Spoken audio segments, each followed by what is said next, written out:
නිදාන කිව්වහම ගොඩක් අයට මතක් වෙන ප්‍රසිද්ධ මාතෘකාවක්නේ මුක්කරුව කියන්නේ. මුක්කරුව ගැන පටස් ගාලා කියලා දෙන්නද? මුක්කරුව ගැන තියෙන ලිඛිත සාක්ෂි නම් ගොඩක් අඩුයි. ඒ උනාට ජනප්‍රවාද නම් ගොඩක් තියෙනවා. ලංකාවෙන් බ්‍රිතාන්‍යයට අරන් ගිහිල්ලා බ්‍රිතාන්‍ය කෞතුකාගාරයක තියෙන හියු නෙවිල් එකතුවට අයිති මුක්කරු හටන කියන පුස්කොළ පොත විතරයි ලිඛිත සාක්ෂියක් විදිහට මේ මුක්කරුව ගැන තියෙන්නේ. ආසන්න වශයෙන් කෝට්ටේ යුගයේදී විවිධ කම්කරු වැඩ සඳහා කම්කරු ශ්‍රමිකයන් විදිහට මුක්කරුව ලංකාවට ආවා කියලා තමයි කියවෙන්නේ. මුක්කු වලින් වාරු ගන්නා මුක්කු වාරුවරු පසුව මුක්කරුවෝ කියලා හඳුන්වුවා කියලා තමයි සමහර ජනප්‍රවාදවල කියවෙන්නේ. ලංකාවේ අයගේ මතයක් තියෙනවා මුක්කරු ජනතාව තමයි ලංකාවේ මැණික් තියනවා කියලා හොයාගත්තේ කියලා. ඒකට එහෙම හිතන්න හේතුව සමහර මැණික් වලට යෙදෙන නම් සහ මැණික් කර්මාන්තයේදී භාවිතා වන වචන මුක්කරුවන්ගෙන් පැවතෙන නිසායි එහෙම මතයක් තියෙන්නේ. හැබැයි මුක්කරුවන් ලංකාවට ආවේ කෝට්ටේ යුගයේදීනේ. නමුත් ඊට අවුරුදු 10 ගානකට කලින් ඉඳන් ලංකාවේ මැණික් කැණීම් සහ මැණික් අපනයනයන් කරා කියලා ලංකාවේ වගේම විදේශීය රටවල් වලත් ලිඛිත සාක්ෂි ඕනෑතරම් හම්බෙනවා. ඒක නිසා අපිට උපකල්පනයක් කරන්න පුළුවන් කෝට්ටේ යුගයට එනකොට ලංකාවේ මැණික් කර්මාන්තයේ යම් කිසි අභාවයකට පත් වෙලා වගේ තිබිලා තියෙනවා. මුක්කරු ආගමනයෙන් පස්සේ නැවතත් මැණික් කර්මාන්තයේ ලංකාවේ ආරම්භ වෙන්න ඇති කියලා අපිට උපකල්පනයක් කරන්න පුළුවන්.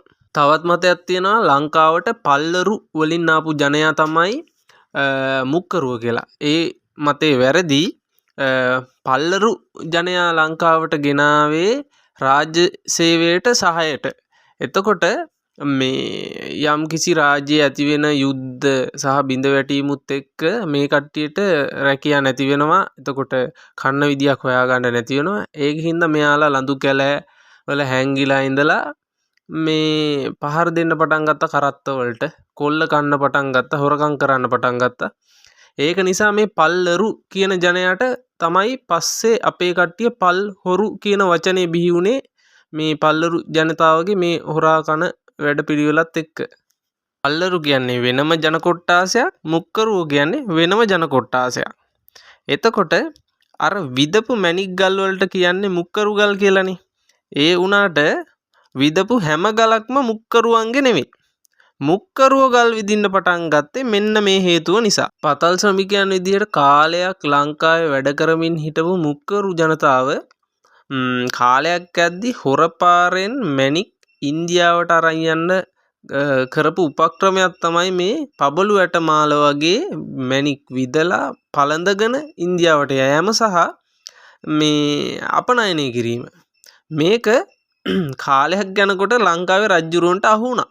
කොහොම හරි අන්තිමේදී 6 වන පරාක්‍රමබාහු රජුරවන්ට මුක්කරුවන් පළවා හරින්න දේශීය හමුදාවට අමතරව කාංචිපුරම් වලිනුත් සෙබළුන් ගේන්න සිද්ධ වුණා. හැමෝමව එලව ගන්න නම් බැරි වුණා. කුඩා කුඩා කොටස් ලංකාවේ තැනින් තැන ඉතුරු වුණා. ඒ අය මිය ගියපුවාම එයාලගේ සොහොනේ එයාලා ජීවිත කාලෙම හම්බ කරපු මැණික් ටික එයාලත් එක්කම වැළලුවා කියලා විශ්වාස කරනවා. මෙයාලගේ සොහොන් ගල් වලින් වට කරපු ප්‍රාථමික ඉදිකිරීමක් හා සමාන සොහොනක් කියලත් අපේ අය විශ්වාස කරනවා. මෙන්න මේ හේතුව නිසා ප්‍රාථමික පෙනුමක් තියෙන සොහොන් කඩන්න ලංකාවේ අය පෙළඹිලා තියෙනවා. ඒවල තියෙන මැණික් ගන්න කියලා හිතාගෙන. අන්න ඒ හේතුව නිසා මෙගලිතික යුගයට අයත් මහා ශිලා සුසාන වගේ ප්‍රාග් ඓතිහාසික වටිනාකමක් තියෙන සුසානත් විනාශ කරනවා මැණික් ගන්න. ඒවා නම් අපි අනුමත කරන වැඩ නෙමෙයි. අනිත් එක ඒවා නීතියනුත් තහනම් වැඩ. කෝට්ටේ යුගයේදී මුක්කරුව මැණික් සහ පබළු විදලා මාල පැලැන්දට අපේ අය ප්‍රාග් ඓතිහාසික යුගයේදීත් මැණික් සහ පබළු විදලා මාල පැලඳලා තියෙනවා. ලිඛිත සාක්ෂි වගේම ජනප්‍රවාදත් මම කරපු ගවේෂණත් සාරාංශ කරලා තමයි බොහොම කෙටියෙන් මේ වීඩියෝ එක කරේ. ඒ නිසා පුංචි පුංචි අඩුපාඩු නම් ඇති. මේ වගේ වීඩියෝ තවත් බලන්න ඕන නම් මාව ෆලෝ කරන්න. මම ආසිරි විජේසූරිය. ආසිරි මැණික් රත්නදීප දිය ලෝක දන්නේ නැතුව වෙන්නේ ශෝක මැණිකක අගේ නොදන්න කන අගේ ගනි දන්න කෙනා